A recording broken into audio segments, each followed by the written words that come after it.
The palace thought they could keep it buried, locked behind those quiet Highgrove doors, hidden in the kind of silence that only the monarchy knows how to maintain. But the moment that confirmation slipped out, everything changed, because this was never just about a grandfather meeting his grandchildren after 4 long years. This was about a condition, a line drawn so quietly that almost nobody noticed it at first. And yet, it may end up being the most explosive part of this entire story. Constitutional crisis if King Charles goes ahead with a meeting with Prince Harry. Meghan Markle, Prince Archie, and Princess Lilibet are reuniting with King Charles right now in the UK. Princess Diana's memory alive. While attending Scotty's summer festival in the UK, the Duke of Sussex. King Charles couldn't put his hand in his pocket and say to his son, I've got you covered. He wants to be taken as a serious person. What happened was I was told by somebody very close to Harry that he has accepted the King's kind offer.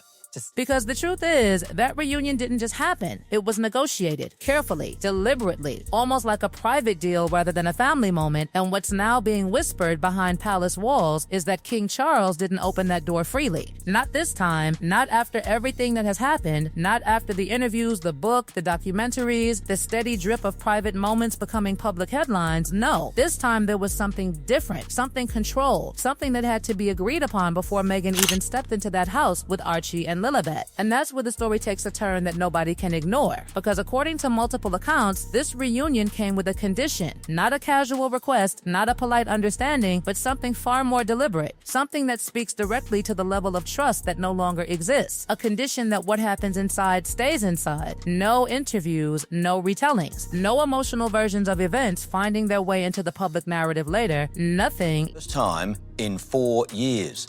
Taking place in the English countryside, Prince Harry and his father put their differences aside. And suddenly, everything about that quiet afternoon at Highgrove starts to look different. Because when you strip away the soft framing, the emotional angle, the idea of a long-awaited family reunion, what you're left with is something far more calculated. A meeting that had to be contained before it even began. A moment that had to be controlled before it could be allowed to happen at all. Think about that for a second. Because this wasn't Buckingham Palace. It wasn't Windsor Castle. It was Highgrove, a private residence, a personal space, and that choice alone tells you everything about how this was being handled. This wasn't the institution opening its doors. This was King Charles as an individual, setting the terms, drawing the boundaries, deciding exactly how far this reunion would go and no further. And yet, even with all that control, the story still leaked. It always does. Because too many people were involved, too many moving parts, too many eyes watching quietly from the background. And the palace knew that, which is exactly why they confirmed it themselves, just enough to take control, just enough to stop the speculation from spiraling, but not enough to reveal what actually happened inside. Today,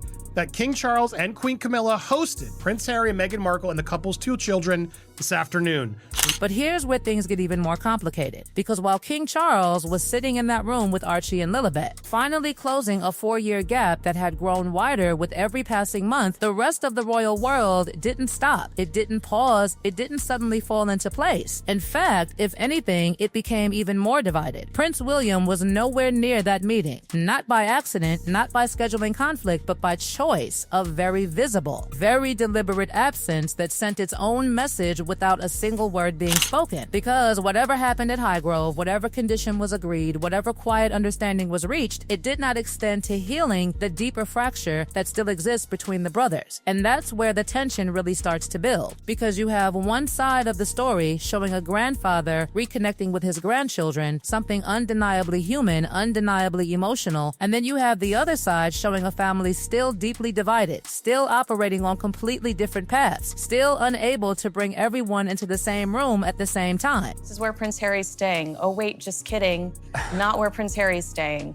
Isn't this a complete circus? Yeah. I don't know. And now that condition, that quiet agreement that was reportedly made before the meeting even happened, is sitting right at the center of everything. Because it wasn't just about privacy, it was about control, about preventing another situation where private conversations turn into public narratives, about stopping the cycle that has defined this relationship for years. But here's the question that nobody can answer yet. Will that condition hold? Because if history tells us anything, it's that promises like this don't always stay contained. They don't always remain inside the walls they were meant to stay within, and everyone involved knows that, which is why this isn't just about what happened at Highgrove, it's about what happens next. Because while that reunion may have closed one chapter, even if only for a moment, it may have opened something far more unpredictable. A situation where every move, every silence, every decision that follows will be watched, analyzed, and questioned in a way that makes that quiet condition feel less like a solution and more like the beginning of something else entirely. And the reality is, the reunion didn't fix the legal battles, it didn't erase the security arguments, it didn't resolve the growing questions about roles, titles, and the future structure of the monarchy. All of that is still there, still unresolved, still building quietly in the background while the headlines focus on the emotional surface of what happened. Because once that door at Highgrove closed and the meeting ended, the silence that followed was not just absence of information,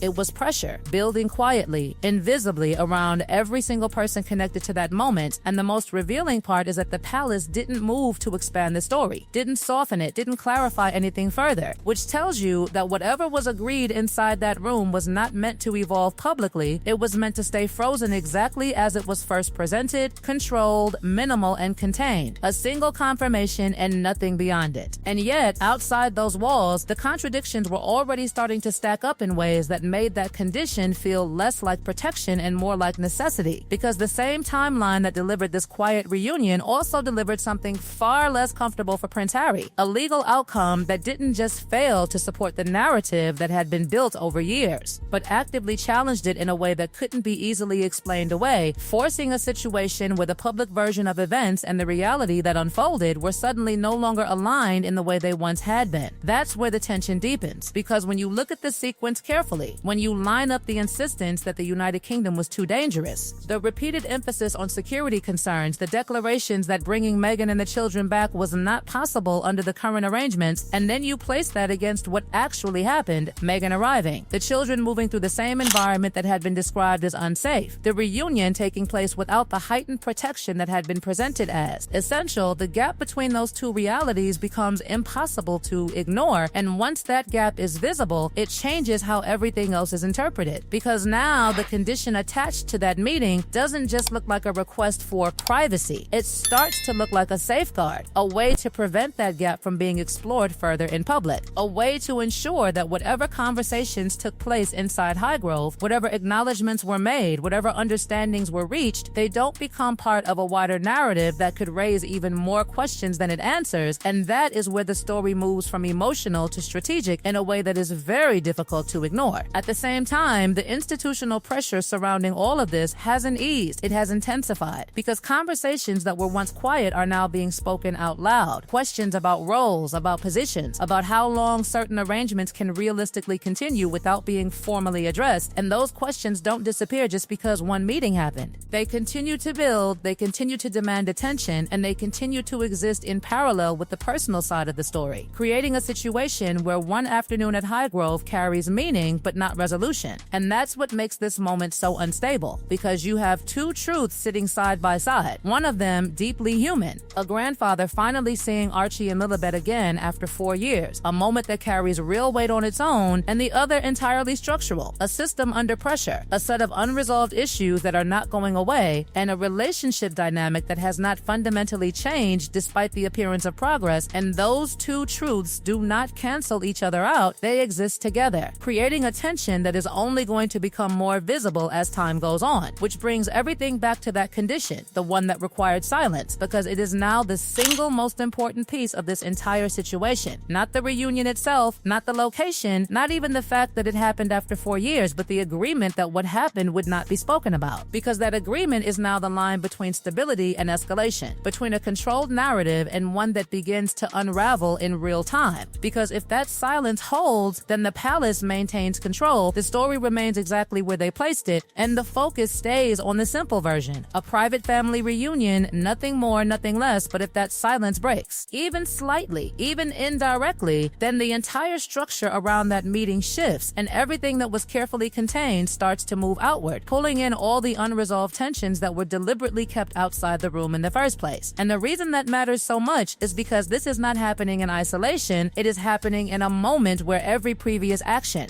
every statement, every contradiction is already under scrutiny, where the margin for error is smaller than it has ever been, and where even a single detail emerging from that meeting could change the direction of the story in ways that are impossible to predict but very easy to imagine.